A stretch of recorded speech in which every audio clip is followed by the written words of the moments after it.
আসসালামু আলাইকুম বন্ধুরা, কেমন আছেন? আলহামদুলিল্লাহ, আমি ভালো আছি। আজকে আমি কই মাছ রান্না করব লাউ দিয়ে। আমি লাউ অর্ধেকটা কেটে নিয়েছি, তাই লাউ দিয়ে সে কই মাছটা রান্না করে কীভাবে রান্না করব সেটাই আপনাদের দেখাচ্ছি। তাই এখন চুলায় চলে যাচ্ছি। দেখুন, কড়াইটা বসিয়ে নিয়েছি আর তেলটাও দিয়ে দিয়েছি। তেলটা গরম হয়ে গেছে। এখন আমি কিছু পরিমাণে পেঁয়াজ কুচি দিয়ে দেব। পেঁয়াজটা একটু নরম করে ভেজে নেব। পেঁয়াজটা কিন্তু একটু নরম হয়ে গেছে। এখন দিয়ে দেবো একটু আদা আর রসুন বাটা। আদা আর রসুন বাটাটা পেঁয়াজের সাথে ভালো করে একটু আদা কষিয়ে নেব। কষানো হয়ে গেছে। এখন আমি এখানে দেখতে পাচ্ছেন হলুদের গুঁড়ো একেবারে কম, মরিচের গুঁড়ো কম, ধনিয়া গুঁড়ো জিরা গুঁড়োর পরিমাণটা বেশি দিয়েছি। এখানে আমি কাঁচা মরিচের ঝালটা একটু দিব।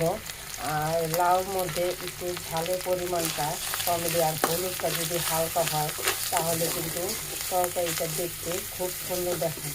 এখন আমি একটু পানি দিয়ে দিব। পানি দিয়ে ভালো করে মশলাটা কষিয়ে নেব। দিয়ে দিব স্বাদ অনুযায়ী লবণ। লবণটা আর একটু লাগবে। এখন আমি মশলাটা কষানো পর্যন্ত অপেক্ষা করব। দেখুন, মশলাটা কষানো কিন্তু হয়ে গেছে। আর মশলাটা ভালো করে কষালে কিন্তু তরকারিটা খুব ভালো লাগে। এখন মাছ কিন্তু দিয়ে দিব। এখানে কিন্তু মাছের পরিমাণ কমই, কারণ মাছটা সবাই খায় না, সেই জন্য আমি একা একা খাই। এখন আমি এখানে দিয়ে দিব কিছুটা কাঁচামরিচ। কাঁচামরিচ দিয়ে দিলাম। এখন আমি একটু পানি দিয়ে কষাতে দিয়ে দিব।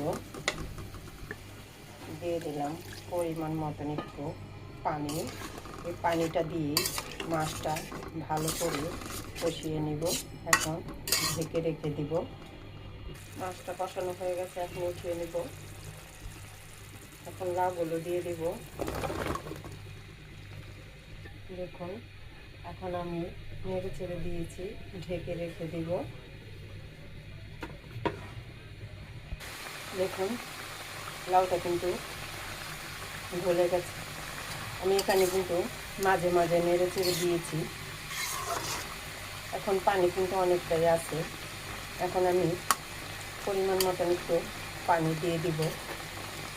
আমি এখানে গরম পানিটা দিয়েছি, ঠান্ডা পানিটা দিইনি।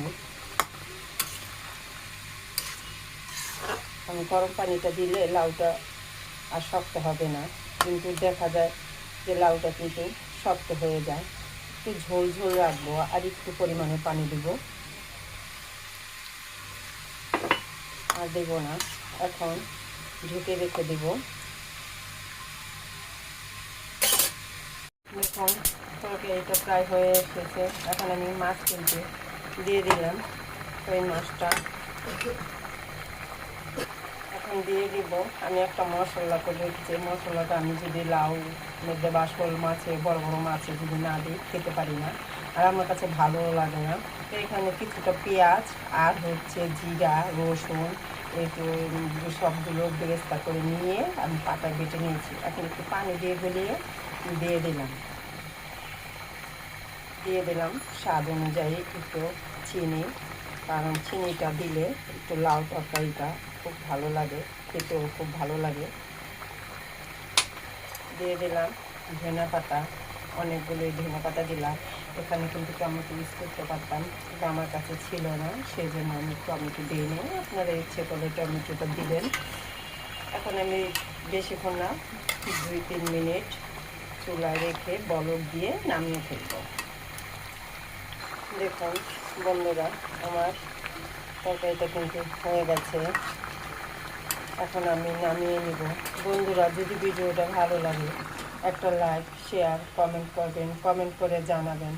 আর আমার চ্যানেলটি আমার ভিডিওটি সম্পূর্ণভাবে দেখে বন্ধুরা তারপরে একটু চ্যানেলটি সাবস্ক্রাইব করে দেবেন। আল্লাহ হাফেজ।